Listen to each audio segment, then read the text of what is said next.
There's a jar sitting on a windowsill right now that has been producing fresh food every single day for 14 months, and it has never once been refilled, replanted, or spent a dollar. No soil, no grow lights, no garden, no seasons.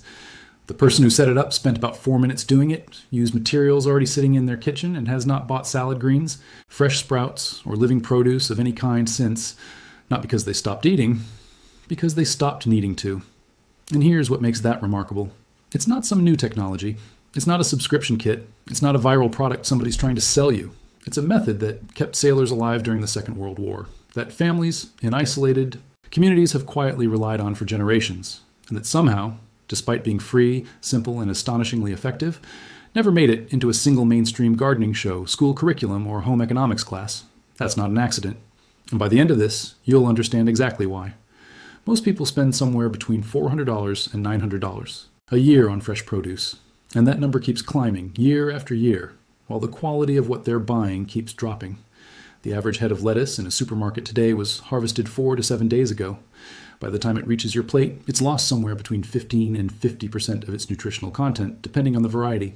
You're paying more, you're getting less, and you're completely dependent on a supply chain that has, as recent years have reminded us, a habit of falling apart at the worst possible moments. And look, I get it. Most people here grow your own food and immediately picture a backyard, a raised bed, a trowel, bags of soil amendment, a hose, and 6 months of waiting. That's the version they sold you. That's the version that requires the startup costs, the space, the time, and conveniently, the ongoing purchases from garden centers that would very much like to keep selling you things every single season. But here's what they don't tell you.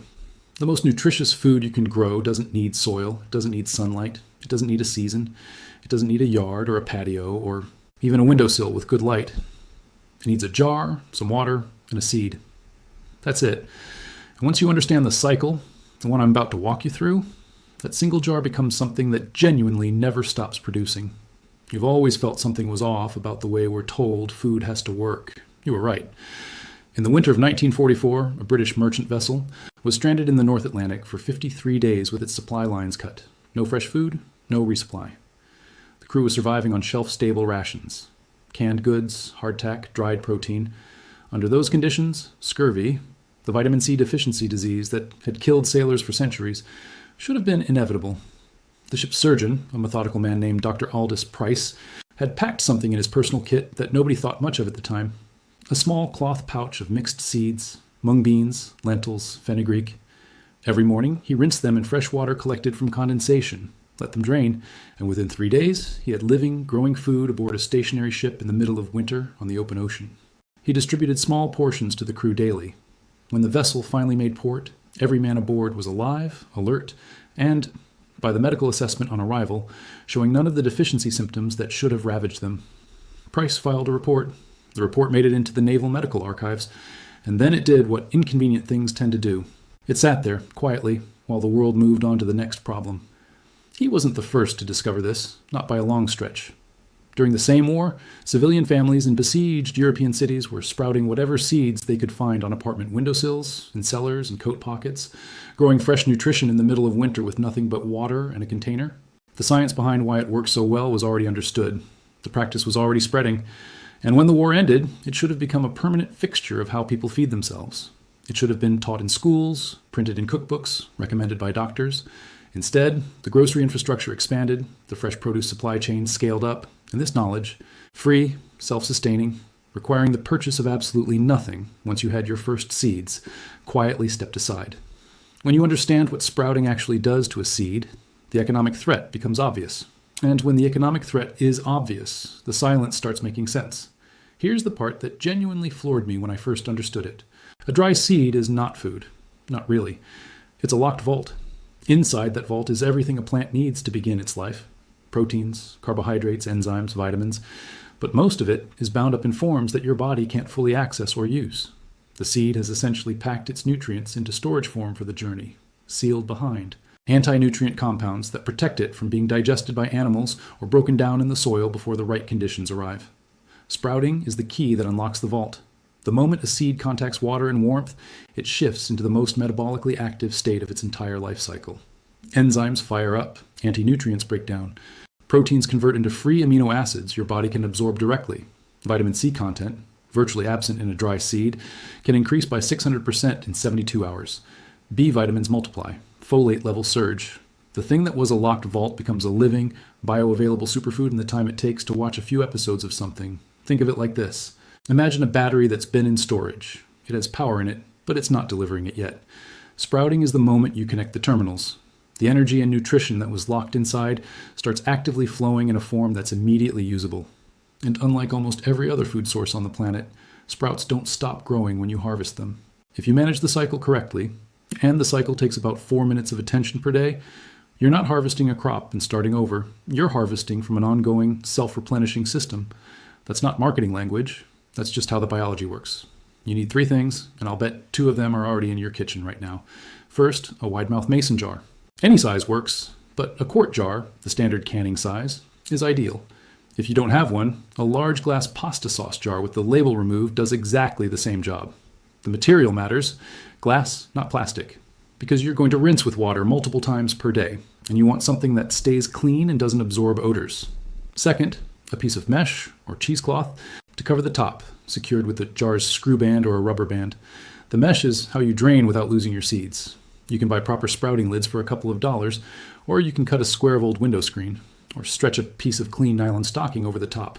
This is not a precision instrument. It just needs to let water out and air in. Third, seeds. This is the only thing you might need to source, and the cost is minimal. We're talking a few dollars for enough seed to run a jar for months. The best starting varieties are mung beans, lentils, radish seeds, broccoli seeds, and fenugreek. Mung beans are the classic beginner choice. They're forgiving, fast, mild in flavor, and produce a genuinely satisfying crunch. Broccoli sprouts have become the subject of serious nutritional research and grow beautifully in a jar. Radish sprouts are spicy and vivid and take 4 days from start to harvest. Here's the thing. You can use seeds from your kitchen right now. Dry lentils from your pantry sprout perfectly. Dried mung beans from any Asian grocery store are a fraction of the price of specialty sprouting seeds. You are looking for seeds that have not been treated or irradiated, which any food-grade legume or seed will qualify as. Now, the setup. Add about 2 tablespoons of seeds to your jar. No more than that, because they're going to expand significantly. Fill the jar with cool water, put the mesh on top, and let them soak for 8 to 12 hours. Overnight is perfect. In the morning, drain the water completely through the mesh, give the seeds a fresh rinse, drain again, and then tilt the jar upside down at an angle, propped in a dish rack, leaning in a bowl, so any remaining water can drain out and air can circulate in. That's the entire setup. 4 minutes, including filling, draining, and finding somewhere to prop the jar.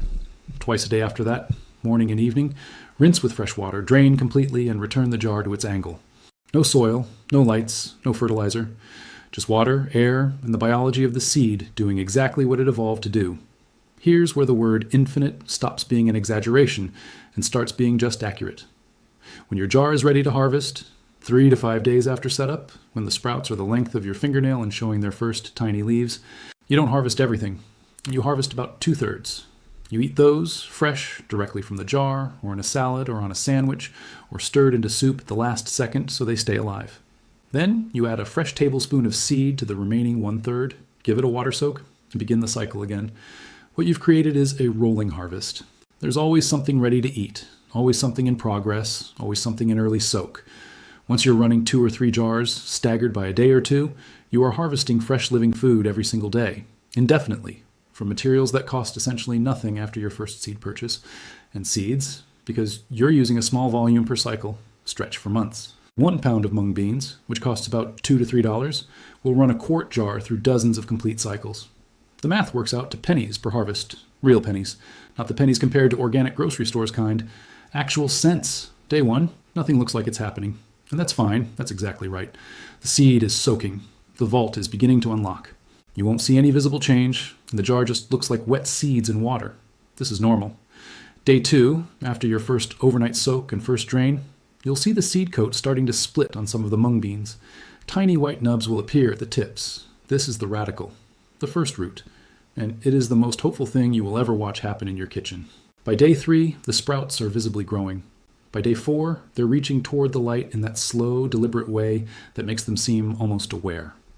By day 5, if you've been rinsing faithfully, you have a jar full of fresh, crisp, living food that is more nutritionally dense than almost anything on the shelf at a grocery store. The flavor at this stage is something that surprises almost everyone the first time. It's It's clean, bright. There's a sweetness to fresh mung sprouts that the grocery store versions, typically a week old and slightly slimy by the time you find them, never have. Radish sprouts have a genuine peppery heat. Broccoli sprouts taste green and alive in a way that's hard to describe, but immediately compelling. This is food at its peak.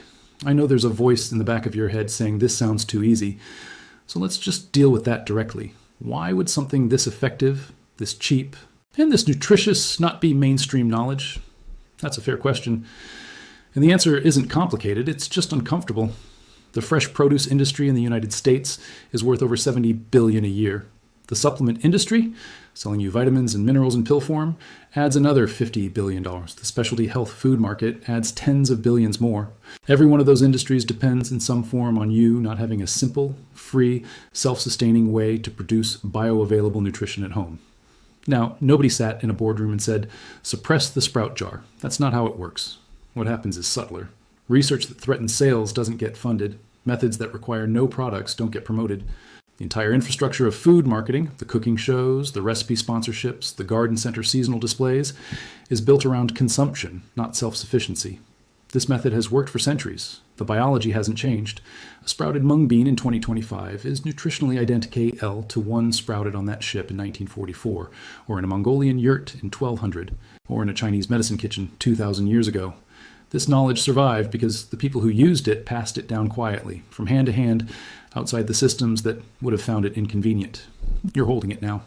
Once you've run your first jar for 2 weeks and you've tasted what you grew, your brain starts doing math, because a quart jar takes up about the same space as a water bottle. Your kitchen probably has room for 3, 4, maybe 6 if you use a small shelf or a corner of the counter.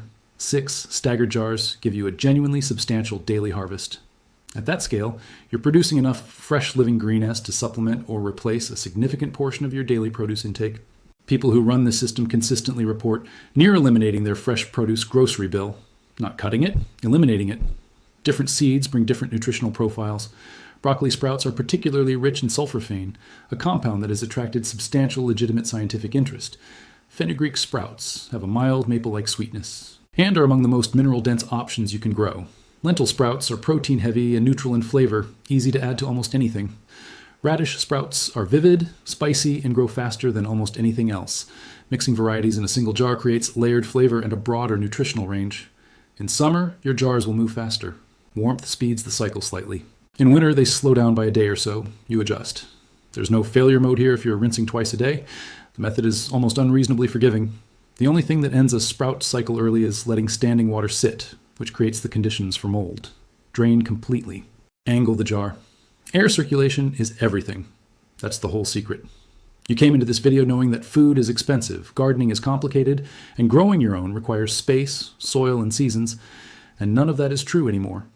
You now know something that families kept alive through wars and isolation and supply failures, something that has been quietly working for thousands of years outside the reach of any system that could profit from keeping it from you.